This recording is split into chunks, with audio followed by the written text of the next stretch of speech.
మరి కొద్ది సమయం దేవుని సన్నిధిలో గడుపుటకు ప్రభు మనకి ఇచ్చిన కృపను బట్టి దేవునికి మహిమ కలుగును గాక. 136వ కీర్తన 23 చదువుకున్నాం. మనము దీన దశలో ఉన్నప్పుడు ఆయన మనలను జ్ఞాపకం చేసుకునేను, ఆయన కృప నిరంతరముండును. ప్రేమగల మా పరలోకపు తండ్రి, నిజముగా మేము మిన్నల్ని వంటి వారము, చచ్చిన కుక్క వంటి వారము, బూడిద వంటి వారం ప్రభువా. ఏ పాటి వారమునైనా ఎందుకు పనికిరాని వారం ప్రభువా. మా దీన దశలో మేము ఉన్నప్పుడు మమ్మల్ని మీరు జ్ఞాపకం చేసుకున్నారు. ఎక్కడో పుట్టాం, ఎక్కడో పెరిగాం. ఎందుకు పనికిరాని మమ్మలను లోకానికి ఉప్పుగా చేశావు, లోకానికి జ్యోతులుగా చేశావు, లోకానికి కొండ మీద ఉన్న పట్టణముగా చేశావు. దేవా, లోకములో నిజ దేవునికి ఆరాధకులుగా చేశావు. సృష్టికర్తనైన నిన్ను అర్థం చేసుకునే భాగ్యమును ప్రసాదించావు. నీ ప్రేమను తలంచుచు, నీ కృపను నెమరు వేసుకునొచ్చు వాక్యమైన యేసుక్రీస్తు పేరట స్తుతించి పూజించి అడుగుచున్నాము పరలోకపు తండ్రి, ఆమేన్. చూడండి, క్రీస్తుకు పూర్వము 1000 సంవత్సరాల కిందట దావీదు మహారాజు ఈ మాట రాశాడు. మనము దీన దశలో ఉన్నప్పుడు ఆయన మనలను జ్ఞాపకం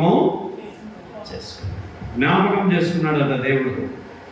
ఫలానా ఊర్లో, ఫలానా గ్రామంలో ఈ బిడ్డ నాకు సాక్షిగా బతుకుతుంది, ఈ కుమారుడు నన్ను మహిమపరుస్తాడు, ఈ కుమార్తె నన్ను మహిమపరుస్తుంది, నా మాటలు నా పాటలు వింటుంది, నన్ను ఆరాధిస్తుంది, నన్ను కొనియాడుతుంది. ఎంత గొప్ప ప్రేమ! మన దీన దశలో ఉన్నప్పుడు, మన దశ ఏ దశ? ఒకప్పుడు తినడానికి తిండి లేని దశ. ఈరోజు కొండంత పండగ వస్తే జీలకర్ర మసులు పోదినట్టు మన తాతలు అబ్బగారు.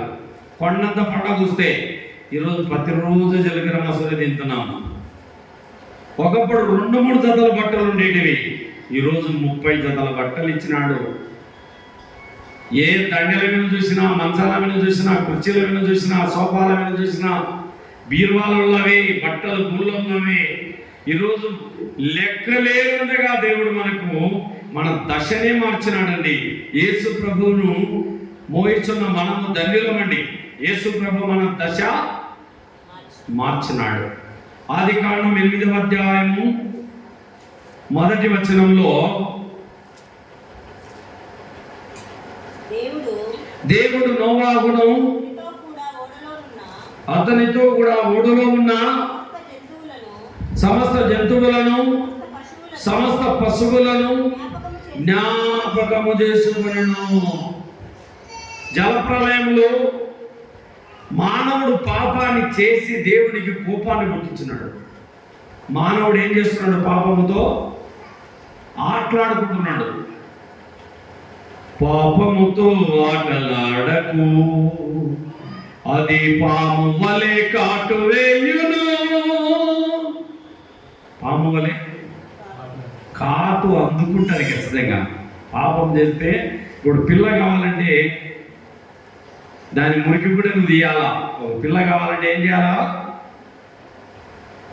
ఎంత బాధ అనుభవించాలా? 9 నెలలు మోయాలా. ఒక కుమారుడు కావాలన్నా, కుమార్తె కావాలన్నా దాని బాధ, ప్రసవ వేదన తట్టుకోవాలా. పాపము చేయడం, అలవాటు పడడం మంచిదే. ఆ పాపానికి వచ్చే శిక్షను కూడా తట్టుకోవాలి. మరి పాపముతో ఆటలాడకు, అది పాము వలె కాటు వేయును. పరుగులెత్తి చేసిన ప్రతి పాపమునకు ఫలమున్నది నీకు, ఓ సోదరా, ఓ సోదరి. పరుగులెత్తి చేసిన పాపానికి ఏముంది? ఫలితం ఉంది. నోవాహు కాలంలో 6వ అధ్యాయము 3వ వచనంలో, అప్పుడు యెహోవా నా ఆత్మ నరులతో ఎల్లప్పుడూ వాదించదు, వారు తమ అక్రమ విషయములో నరమాత్రులై ఉన్నారు, ఆయనను వారి దినములు 120 ఏళ్ళును. నరమాతృలు, బలత్కారులు, శరీరులు, నిపీనులు. అక్కడే రాయబడింది, నాలుగులో ఆ దినములలో నిపీనులు వారి భూమి మీద ఉండిరి, తరువాతను ఉండిరి. దేవుని కుమారులు నలుగు మాటలతో పోయినప్పుడు వారికి పిల్లలను కనిరి. పూర్వకాలమందు పేరు పొందిన సూర్యులు వీరే. నరుల చెడుతనము భూమి మీద గొప్పదనియు, వారి హృదయం యొక్క తలంపులలోని ఊహ అంతయు ఎల్లప్పుడూ కేవలం చెడ్డదనియు యెహోవా చూచి తాను భూమి మీద నరులను చేసినందుకు యెహోవా సంతాపమునంది తన హృదయములో నొచ్చుకొనెను. దేవుడు ఏం చేశాడండి? నొచ్చుకున్నాడు. నేను ఎందుకు తయారు చేశాను ఈ మనసును? నా పోలికలో నేను ఎందుకు వీరిని తయారు చేశాను?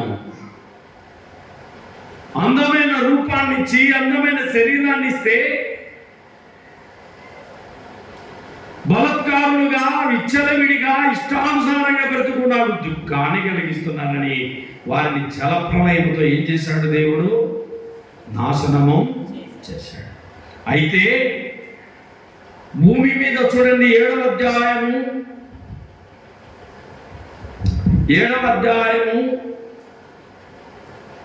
21. అప్పుడు పక్షులేమి, పశువులేమి, మృగములేమి, భూమి మీద ప్రాగు పురుగులేమి, భూమి మీద సంచరించు సమస్త శరీరులేమి, సమస్త నరులేమి చచ్చిపోయిరి. 19లో 18, 19, 7, 18, 19లో జలముల భూమి మీద ప్రచండముగా ప్రబలి మిక్కిలి విస్తరించినప్పుడు ఓడ నీళ్ల మీద నడిచెను. ఆ ప్రచండ జలములు భూమి మీద అత్యధికముగా ప్రబలినందున ఆకాశమంతటి కిందనున్న గొప్ప పర్వతములన్నీ మునిగిపోయెను. దేవునికి కోపం వచ్చిందండి, తట్టుకలేదుగా.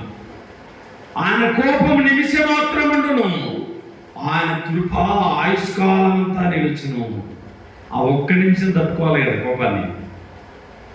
ఇప్పుడు దేవుని కోపం ఇక్కడ రగులుకుంది. మనసుకు వచ్చిన స్త్రీలను వివాహం చేసుకుంటున్నారట. ఇప్పుడు కూడా అదే జరుగుతుంది కదా. వరస, వాయి, పిన్ని, అత్త, వదిన, చెల్లి అనే బంధుత్వాలు, బాంధవ్యాలు, వరస వాయి లేని క్రమాలు విచ్చలవిడిగా పాపం జరుగుతూ ఉంది. కన్నులు నెత్తికి వచ్చిన తరమిని పాపములో కొట్టాడుచున్న మానవాళికి అవమానం కలుగుతున్నాడు. రండి మన వివాదము తీర్చుకుందాము. మీ పాపములు రక్తము వలె ఎర్రని వేయును, అవి హిమము వలె తెల్లబడును. నీ పాపాన్ని కడగడానికి ప్రభువైన యేసుక్రీస్తు శిలువలో తన రక్తాన్ని ధారలుగా చెందించాడు. కెంపు వలె పాపమున్నా రక్తం వలె ఎర్రగునా, కెంపు వలె పాపమున్నా రక్తం వలె ఎర్రగునా, హిమము వలెను తెలుపుగా దేయును, హిమము వలెను తెలుపుగా దేయును పావన ప్రభు రక్తము, పావన ప్రభు రక్తము. కలువరి గిరియందునా యేసు కరములు జాపెనుగా మనకై, కలువరి గిరియందునా కలుషములన్నీ కడుగు కనుము, కలుషములన్నీ కడుగు కనుము ప్రభు యేసు రక్తములో. కలువరి గిరియందునా యేసు కరములు జాపెనుగా మనకై, కలువరి గిరియందునా. దేవుడు చాపుతున్నాడు చేతులు. యెషయా-గ్రంథము 65:2 చూడండి. యెషయా-గ్రంథము 65:2.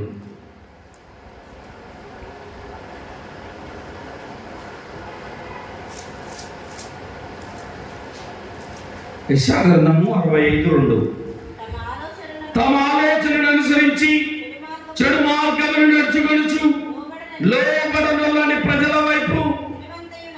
దినమంతా నా చేతులు చాపుచున్నాను. లోబడిన ప్రజలకు ఆహ్వానం పలుకుతున్నాడు. దేవుడు అంటే ఇష్టమే కొంతమందికి, కానీ పాపం మానలేదు. ఏం చేయాలి? చర్చికి రావాలంటే ఇష్టమే, మందిరానికి రావాలంటే ఇష్టమే, కానీ నా అలవాట్లు ఎట్లా? నా బుద్ధులు మారాలి కదా అంటే మారుస్తాడే దేవుడు. అంటే దేవుని సన్నిధికి వచ్చి కూర్చోవాలన్న ఆశ ఉంది, కానీ పాపాన్ని వదలాలన్న ఆశ లేదు.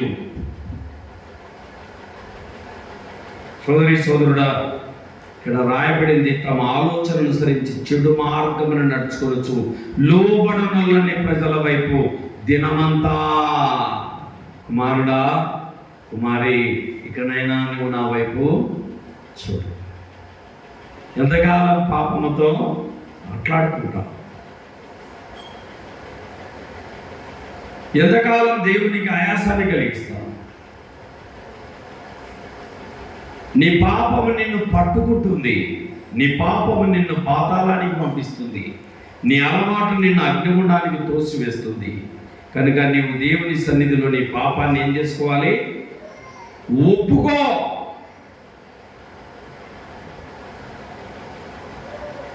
సామెతల గ్రంథం 28:13లో, సామెతలు 28:13లో,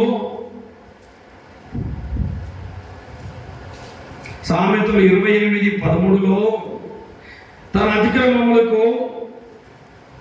అతిక్రమమును దాచిపెట్టువాడు వర్ధిల్లడు, వాటిని ఒప్పుకొని విడిచిపెట్టువాడు కనికరము పొందను. సామెతలు 28:13. అతిక్రమమును దాచిపెట్టువాడు ఏం కాడట? వర్ధిల్లడు. తప్పులు దాచిపెట్టేవాడు వర్ధిల్లడు. నేను ఎందుకు ఎదుగులేదు బొదుగులేదు నా విశ్వాసంలో అంటే చాలామంది అడుగుతున్నారు, అయ్యా నా జీవితంలో ఎదుగు బొదుగు లేని జీవితంగా ఉంది, కారణం ఏంటి అని అడిగితే పాపమును ఒప్పుకొని విడిచిపెట్టాలి. పాపమును ఒప్పుకొని విడిచిపెట్టకుండా పాపము చేస్తూ ప్రభును వెంబడిస్తే నీలో ఎదుగు బొదుగు ఉండదు. ఇప్పుడు పిల్లోడు అంటే ఇష్టమే, పిల్లోడు మనకు ప్రియం. పాపం అంటే దేవుడికి అసహ్యం. పాపలు కావాలి, పాపలు తన రక్తంలో కడగబడాలి, పాపలు తన రక్తంలో శుద్ధి చేయబడాలి, అది ఆయనకి ఇష్టం. కానీ పాపము ఆయనకు అసహ్యం. కాబట్టి పాపాన్ని ఏం చేయాలి? ఒప్పుకోవాలి. లూకాసు వార్త 15లో ఒక భక్తుడు ఒక మంచి వాడు, చూడండి లూకాసు వార్త 15:11.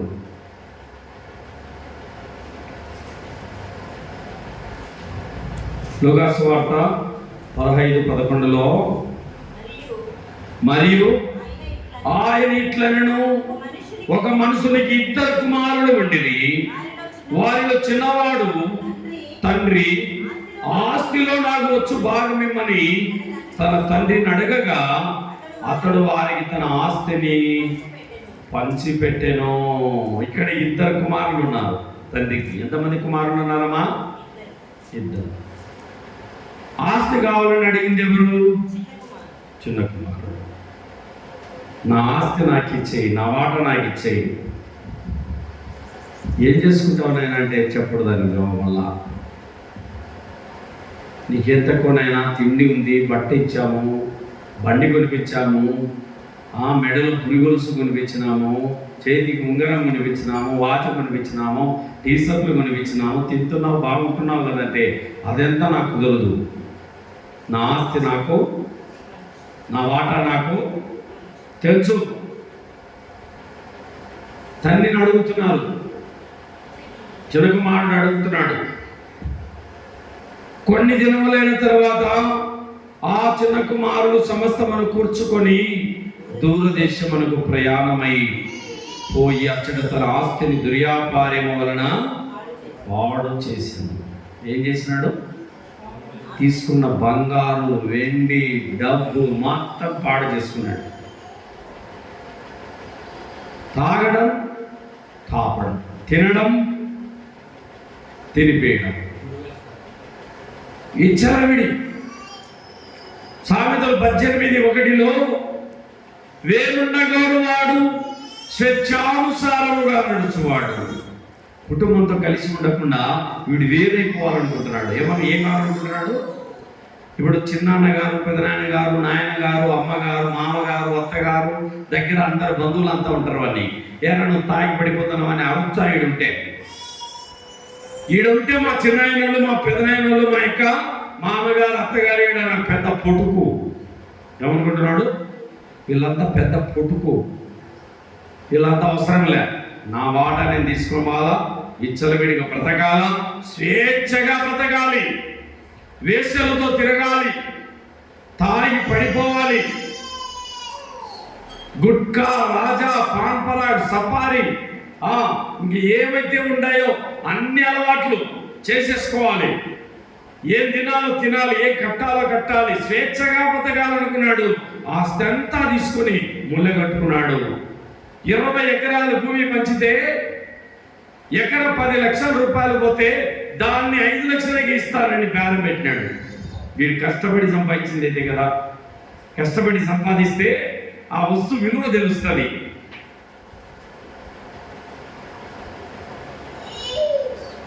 ఒక మంచం కొంటే దానికి నవారలితే దాన్ని నా నవారు తెగిపోతానన్న భయం ఉంటుంది కొండ వ్యక్తికి. అది ఎండలో పెడితే ఆ ఎండ కానీ పిగిలిపోతానన్న భయం ఉంటుంది.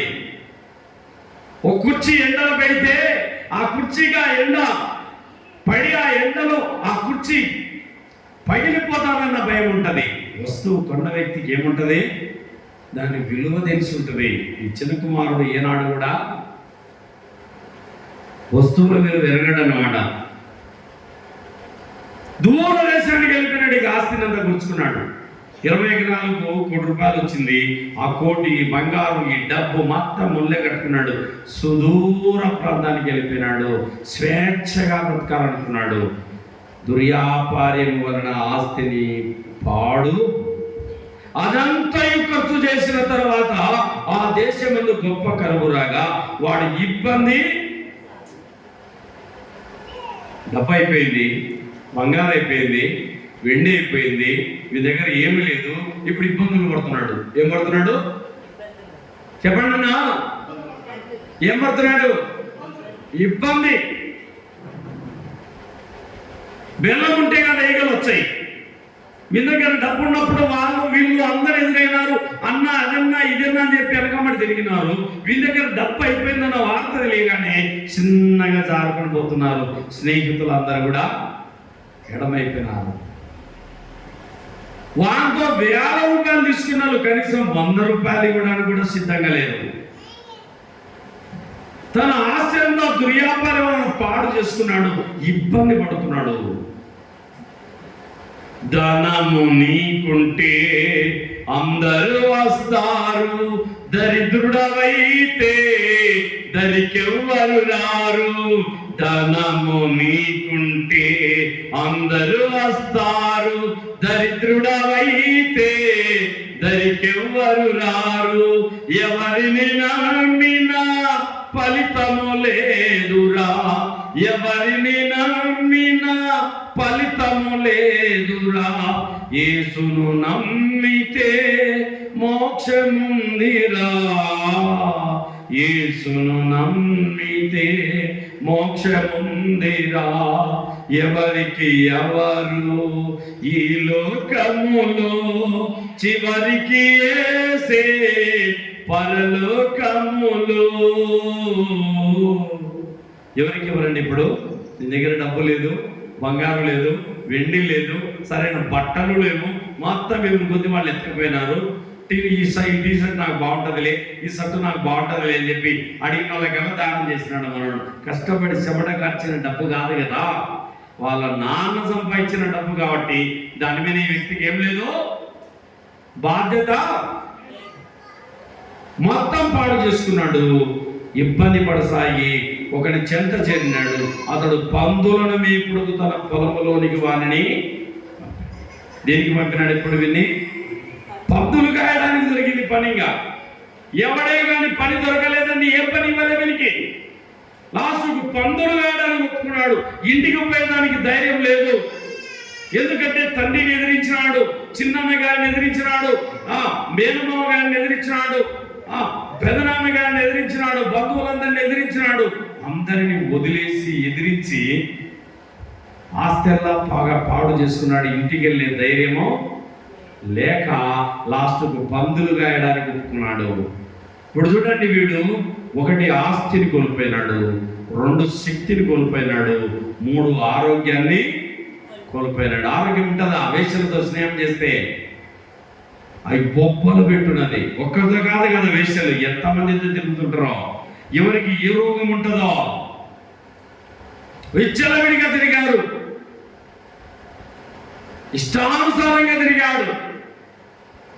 కంటికి కనబడిన ప్రతి స్త్రీతో పాపం చేశాడు.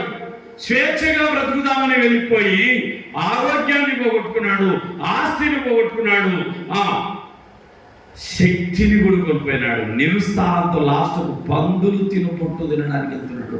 చదవండి 16వ వచనంలో, వాడు పందులు పొట్టుతో తన కడుపు నింపుకొని ఆశపడను గాని ఎవడును వానికి ఏమీ. లాస్ట్కు వీని స్థితి ఆడికొచ్చిందాక, ఆడికొచ్చింది తమ్ముడు బాబు, పందులు పొట్టు తినే కాడికి పోయింది వీని స్థితి. ఎట్లా అంటున్నాడు? జీన్స్ ప్యాంట్ వేసుకొని బండి వేసుకొని తిరుగుతా, తండ్రి మాట వినకుండా తండ్రి రెక్కల్లో కూర్చొని ఎంత బాగుండు. పెద్దల సమక్షంలో ఉంటే వాళ్ళు హెచ్చరిస్తుంటారు, ఏరా ఇట్ట తిరుగుతున్నావు, అట్ట ఉండొద్దు నాయన, ఇట్టుండాలా, ఇట్ట పోవాలా, ఇట్ట పోవాలా, ఇది తప్పు, ఇది ఒప్పురా, ఇది మంచిది, చెడు అని చెప్తా ఉంటారు పెద్దలు. అది వీరికి పట్టడంలే. స్వేచ్ఛగా తిరగాలి, వేరుగా వెళ్ళిపోవాలి, ఇష్టానుసారంగా తిరగాలి.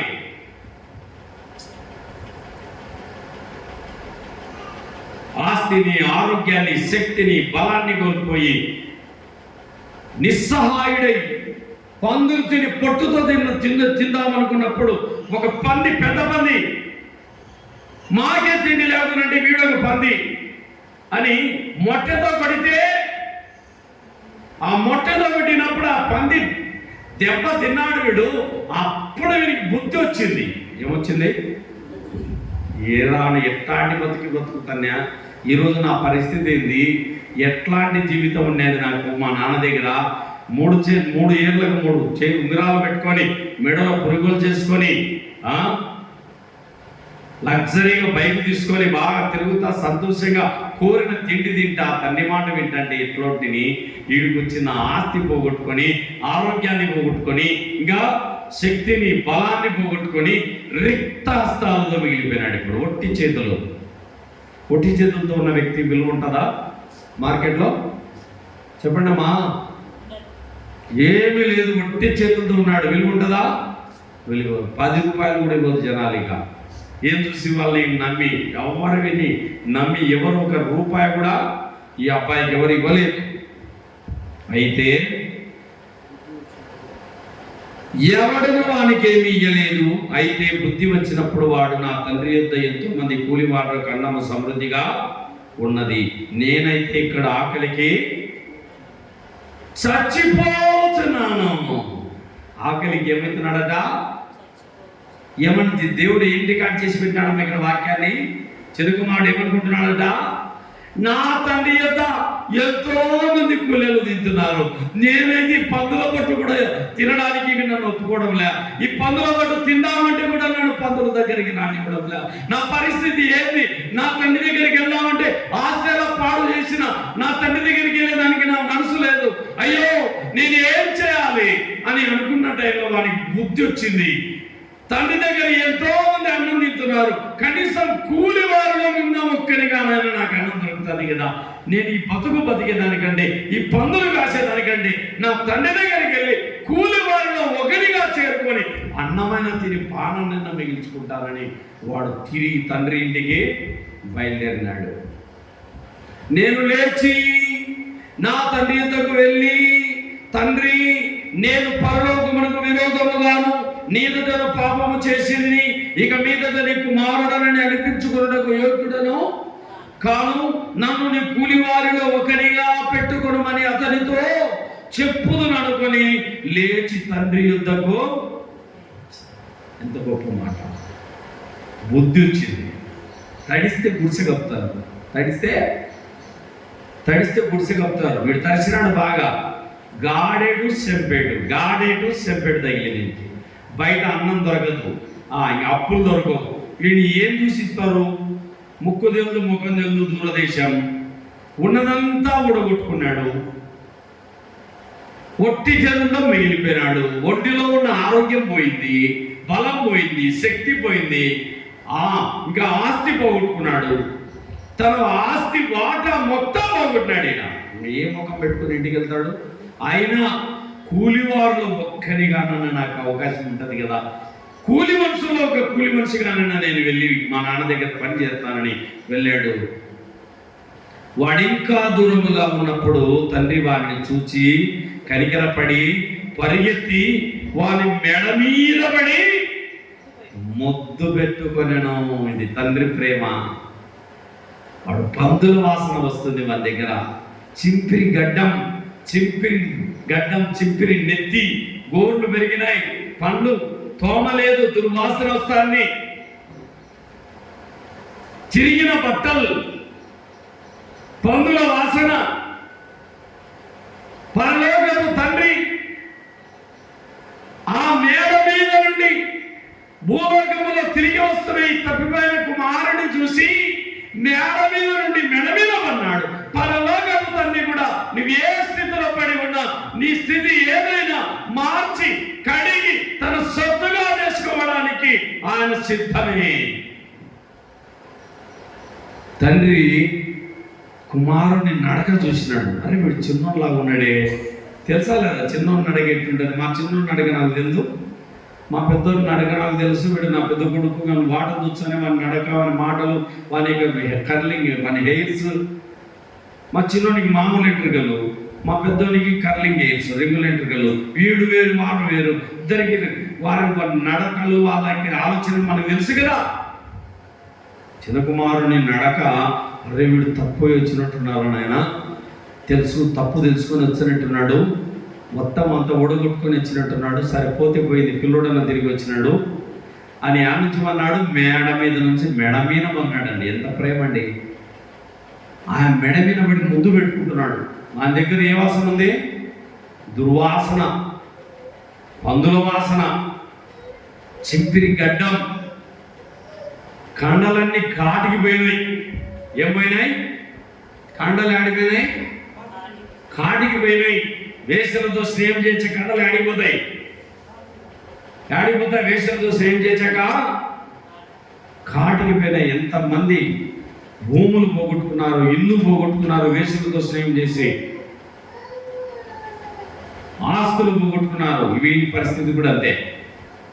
మొత్తం ఓడగొట్టుకొని ఒట్టి చేతులతో తండ్రి దగ్గరికి వస్తే ఏం చేస్తున్నాడు తండ్రి?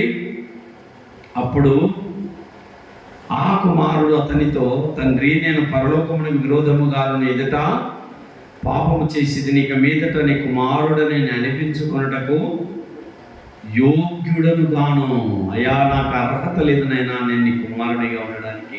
ఎందుకంటే నీవు పవిత్రంగా బతికావు, నన్ను పవిత్రంగా పెంచావు, ఎంతో భక్తిగా పెంచావు, కోరిన తిండి ఇచ్చావు, అన్ని ఇచ్చావు. నేను నిన్ను ఎదిరించిన, ఆస్తిని పంచుకున్న, దురుదేశం పోయిన, మొత్తం పాడు చేసిన, ఆరోగ్యాన్ని పోగొట్టుకున్న, శక్తిని పోగొట్టుకున్న, బలాన్ని పోగొట్టుకున్న, కండలు కాడికి పోయినాయి, నా శక్తి అంతా బలమంతా తగ్గిపోయింది. అలాంటి పరిస్థితుల్లో తండ్రి ఏం చేస్తున్నాడు? అయితే తండ్రి తన దాసులను చూచి ప్రశస్త వస్త్రం త్వరగా తెచ్చి వీరికి కట్టి, వీరి చేతికి ఉంగరము పెట్టి, పాదములకు చెప్పులు. ప్రశస్త వస్త్రం, ఆ పందుల వాసన ఎప్పుడైతే సెంటు బాటలతో తయారు చేసిన పాత వస్త్రం, ప్రశస్త వస్త్రం కప్పేసినారు. అయిపోయింది, ఇంకా పందుల వాసన మరుగైపోయింది. చేతికి ఉంగరం వచ్చింది, అధికారక సూచన. కాళ్ళకు చెప్పులు వచ్చినాయి, చెప్పులు రక్షణ. చెప్పులు దేన్ని చూపిస్తున్నాయి చెప్పండి? చెప్పులు మనకు గాజులను గుచ్చుకోకుండా, ముళ్ళను గుచ్చుకోకుండా ఏమిస్తాయి? రక్షణ. చెప్పులు రక్షణను చూపిస్తున్నాయి, ఉంగరము అధికారం చూపిస్తుంది, చిన్న కుమారుని అధికారాన్ని. ఆ ప్రశస్త వస్త్రం రక్షణను చూపిస్తా ఉంది. వధించండి కృమినదుడను, ఈ నా కుమారుడు చనిపోయి బతికాడు, తప్పిపోయి ఎంత గొప్ప విందు చేశాడండి. తన బంధువులందరినీ పిలిచి, నా కుమారుడు పోతే పోగొట్టినాడు ఆస్తి, వాడి బుద్ధిని తెచ్చుకున్నాడు, ఇక మీదట వాడు మంచిగా ఉంటాడు. జపన్య గ్రంథము 1:17. జపన్య గ్రంథము 1వ అధ్యాయము 17వ వాక్యము. జపన్య గ్రంథము 1:17.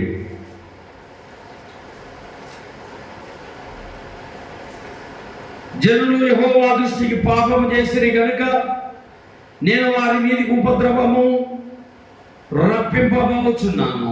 వారు గుడ్డివారి వలె నడిచెదరు, వారి రక్తము దుమ్ము వలె కారును, వారి మాంసము పెంట వలె పారవేయబడును. యెహోవా ఉగ్రత దినమున తమ వెండి బంగారములు వారిని తప్పింపలేకపోవును. రోషాగ్ని చేత భూమి అంతయు దహింపబడును. హఠాత్తుగా భూనివాసులందరినీ సర్వనాశనము చేయవచ్చున్నాడు. పాపాన్ని విడిచిపెట్టకుండా దేవుని కోపం రగులుకుంటుంది. చూశావు, చేశావు, ఇక వదిలే.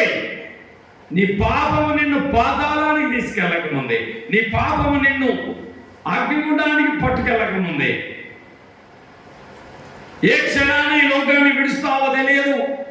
మానవ జీవితం ఏ పాటిది, కొంతసేపు కనబడి అంతలో మాయమైపోయే ఆవిరి వంటిది. చెప్పండి, మానవ జీవితం ఎలాంటిది? కొంతసేపు కనబడి అందులోనే మాయమయ్యే ఆవిరి వంటిది రా జీవితం. లోకాన కాదేది శాశ్వతం. యేసే నిజ దేవుడు నిత్య జీవమిస్తాడు, మరణమైన జీవమైన నిన్ను విడువడు.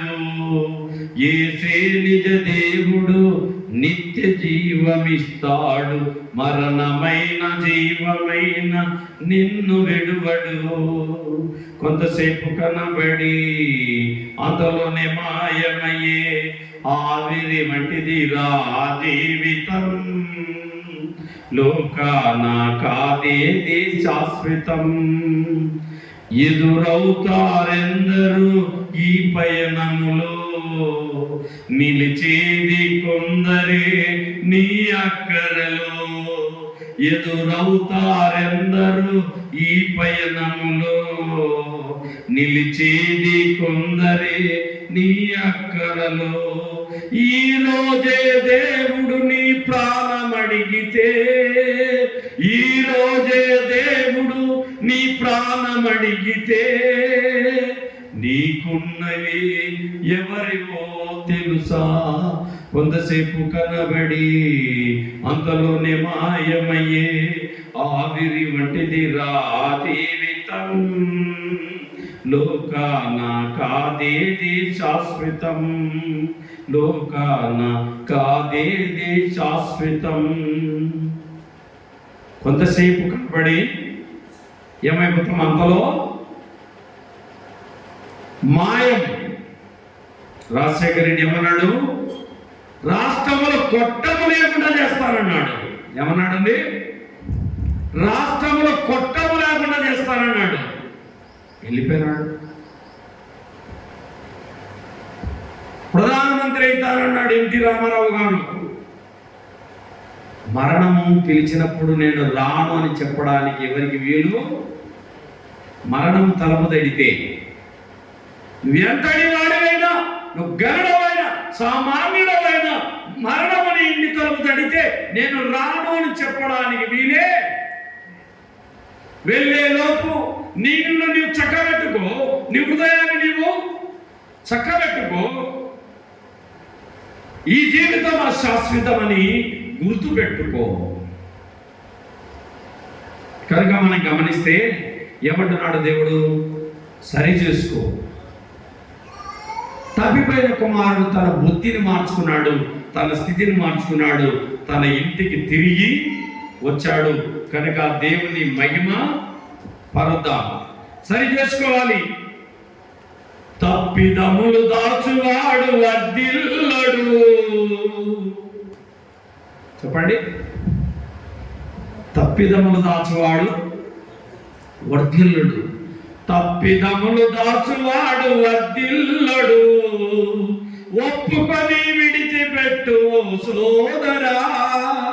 గడ్డి పువ్వు లాంటిదమ్మ ఇళ్ళలో సౌఖ్యం, అది పాపానికి జీతమురా మనిషికి మరణం. నిత్యమైన సుఖము వెదకరా, నిరతము ఆ ప్రభుని వేడరా. నిత్యమైన సుఖము వెదకరా, నిరతము ఆ ప్రభుని వేడరా.